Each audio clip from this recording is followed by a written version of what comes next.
ഗുഹയിൽ കുടുങ്ങിയവരെ ഗുഹാമുഖം വലുതാക്കി എങ്ങനെയാണോ പുറത്തെടുക്കുന്നത്, അതേപോലെയാണ് ഈ പല്ലുകളെയും പുറത്തെടുക്കുന്നത്.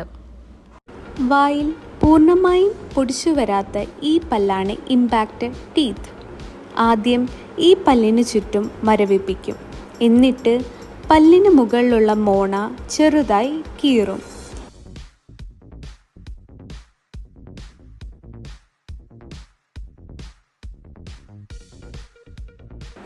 അത് കഴിഞ്ഞ് പല്ലിന് ചുറ്റുമുള്ള എല്ല് ചെറുതായി നീക്കം ചെയ്യും.